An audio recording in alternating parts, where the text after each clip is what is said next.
The auditorium was buzzing with energy that day. The bright lights of the stage, the cheers of the audience, and the anticipation of what was to come created a kind of magic that only shows like this can create. Contestants from all walks of life lined up backstage, each carrying their own hopes, fears, and stories. But among them stood one man who looked both nervous and determined, as if every step he took carried the weight of years of sacrifices and dreams. His name was Michael de la Cruz, a 29-year-old Filipino vocalist who had spent most of his life singing in small local events, roadside cafes, family gatherings, and anywhere someone would let him perform. He wasn't a superstar where he came from, but he had something that no amount of fame can manufacture. He had soul, he had heart, and he had a voice shaped by countless nights practicing under dim lights, singing not for applause but because music was the only thing that ever felt like home. As he waited backstage, he held tightly to the microphone handed to him by the stage assistant. His hands trembled slightly, not because he doubted himself, but because he knew how important this moment was. His mother had once told him that dreams only come true when fear meets courage, and today, courage was all he had. When his name was called, Michael stepped onto the stage, and the audience quieted immediately. He was dressed simply, a clean jacket, dark jeans, and a pair of worn-out shoes, but there was something about him that drew attention. Maybe it was his eyes, which glimmered with both vulnerability and confidence. Maybe it was the way he carried himself, like someone who had known struggle but refused to give up. Or maybe it was the silence before the storm, the calm before an unforgettable performance. Simon Cowell leaned forward in his chair, studying the man in front of him. Beside him, Sofia Vergara smiled warmly. Heidi Klum adjusted her seat, and Howie Mandel nodded encouragingly.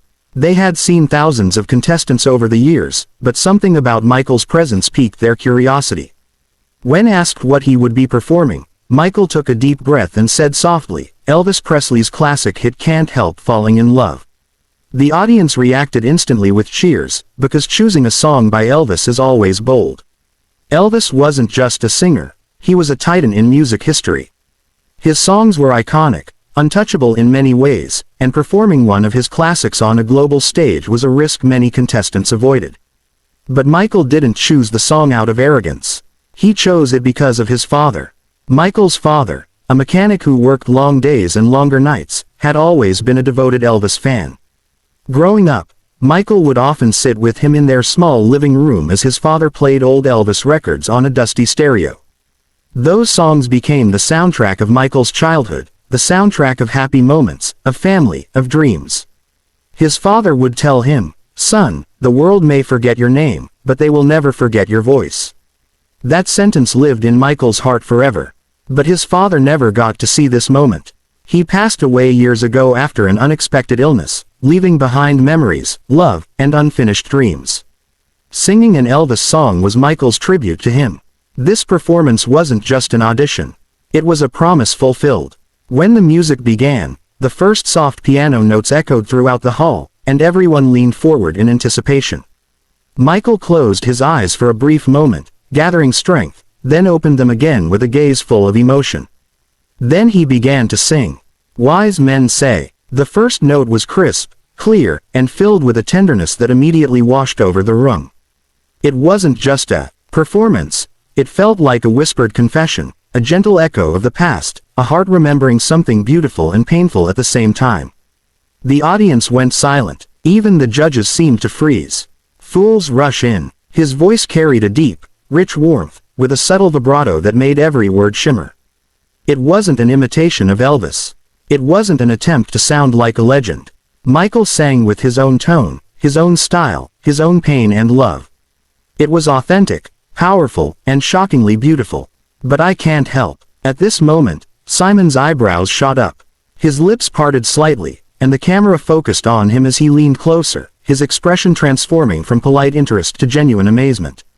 It was the kind of reaction that only happens when something truly unexpected unfolds. Falling in love with you. The crowd let out a collective gasp. Whispers swept through the audience. A woman in the third row covered her mouth. A couple held hands. A group of fans wiped tears without even noticing.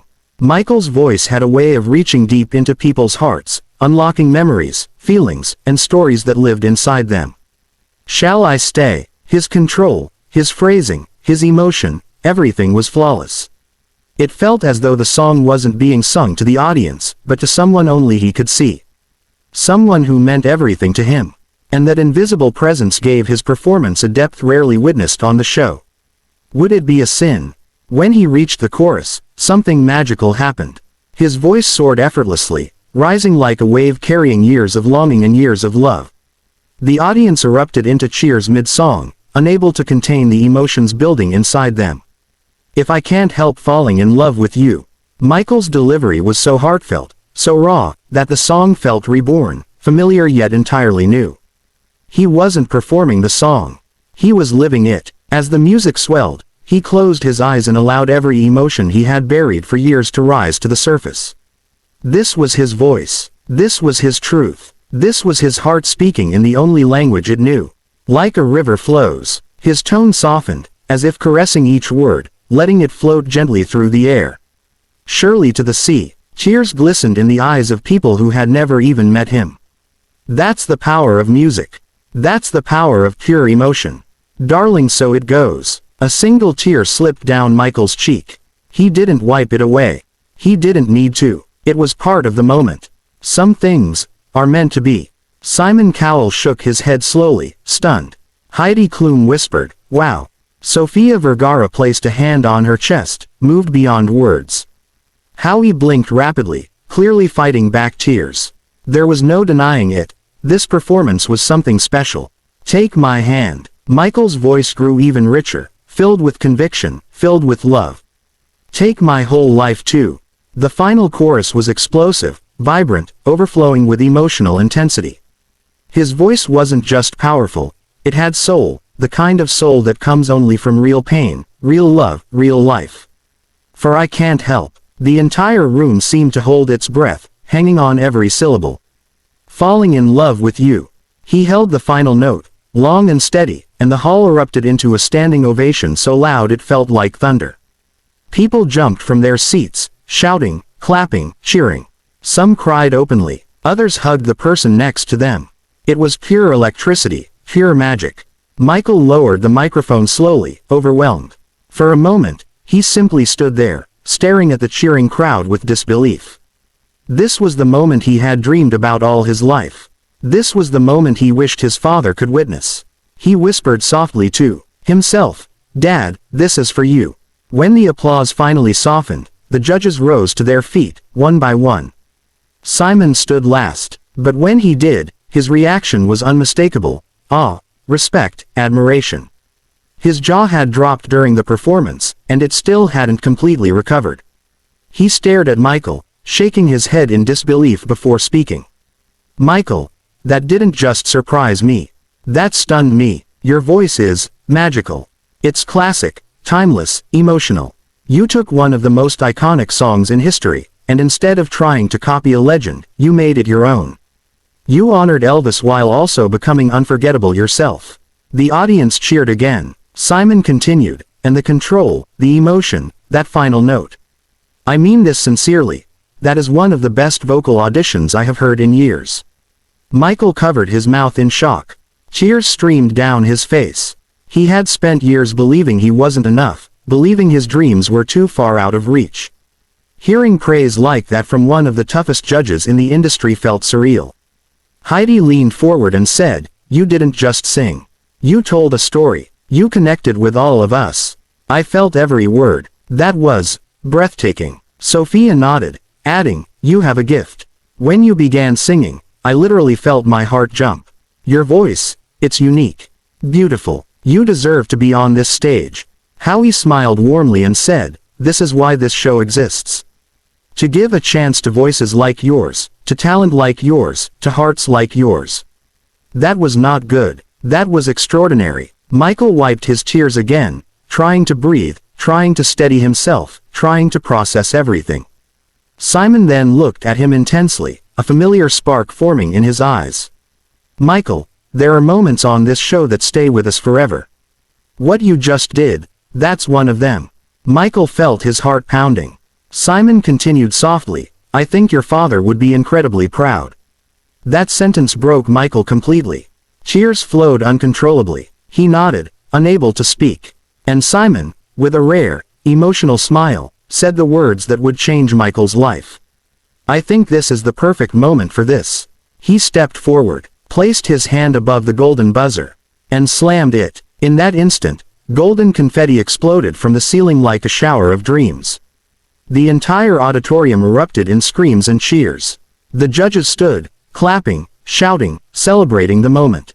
The stage glowed under the golden lights, and Michael stood frozen, his face capturing shock, joy, grief, and triumph all at once. He dropped to his knees, covering his face as the confetti rained over him. Years of struggle, years of doubt, years of sacrifice, everything broke free in that single golden moment. The host rushed onto the stage, helping Michael to his feet as he sobbed, overwhelmed. The crowd continued cheering, chanting his name. Simon walked onto the stage, something he doesn't always do, and gave Michael a sincere hug. It wasn't just a gesture. It was respect. It was recognition. It was the passing of a torch from one generation of music lovers to another. Simon whispered to him, "You deserve this. Never doubt that again." Michael nodded, still crying, unable to believe what was happening. The golden confetti continued to fall as the moment became etched in the show's history. The cameras zoomed in on Michael's tear-filled eyes, capturing the pure essence of what this stage is truly about: dreams realized, hearts touched, and moments that transform lives forever. As Michael walked off the stage, holding his golden ticket, he paused for a moment and looked back. He imagined his father standing in the audience, smiling proudly. And in his heart, he felt something warm. The sense of fulfillment, of love, of purpose. Backstage, he hugged his family, his friends, and everyone who had supported him. They cried together, laughed together, celebrated together. The host asked him how he felt, and with a trembling voice, he said, "This is for my dad, for everyone who believed in me. I'm so grateful." But little did he know that the world was about to discover him. His performance would soon spread across social media, garnering millions of views, inspiring thousands of messages from fans around the world who said his voice touched their souls. Music producers began contacting him. Radio stations played his audition. Bloggers wrote articles. Reaction videos flooded the internet. People fell in love with his story, his humility, his voice. He became a symbol of hope for countless dreamers who felt unseen. A reminder that talent doesn't need fame to shine, that dreams don't need perfect beginnings, and that sometimes, all it takes is one moment, one note, to change everything. Michael's journey didn't end with the golden buzzer. It only began. As he prepared for the next rounds, he trained harder than ever. Vocal coaches worked with him, helping refine his already stunning tone. Choreographers guided him in stage presence. Producers talked to him about song choices, performance style, and artistic direction. For the first time, he wasn't just a local singer. He was an artist with global potential. During rehearsals, he struggled at times, fear creeping into his mind, doubt whispering that he wasn't worthy. But he remembered Simon's words. He remembered the audience's reaction. He remembered his father, and each memory strengthened his resolve. On the night of the semifinals, he stunned audiences again with a dramatic rendition of another emotional classic, leaving everyone breathless. His voice soared with newfound confidence, proving that his first performance wasn't luck, it was destiny. By the finals, he had become a fan favorite. Fans from the Philippines and around the world rallied behind him, sending him messages of love, support, and pride. And although he didn't know what the future held, he walked onto the stage with gratitude, courage, and the same humble heart he had always carried. But no matter what happened next, one thing was certain: Michael de la Cruz, the Filipino singer who sang Elvis, had already won hearts forever. His story reminds us all that greatness often comes from the most unexpected places, that dreams can rise from humble beginnings, and that a single performance can ignite a spark powerful enough to light the world. And as we close today's journey, remember this: you never know when your moment will come. You never know when your voice, your passion, will finally be heard. Keep believing, keep trying, keep dreaming. Because like Michael, your golden moment might be just one step away. Thank you for watching this emotional and inspiring story. If this touched your heart, share it with someone who needs a reminder that dreams do come true. Until next time, Stay inspired, stay hopeful, and keep believing in the power of stories that move the soul.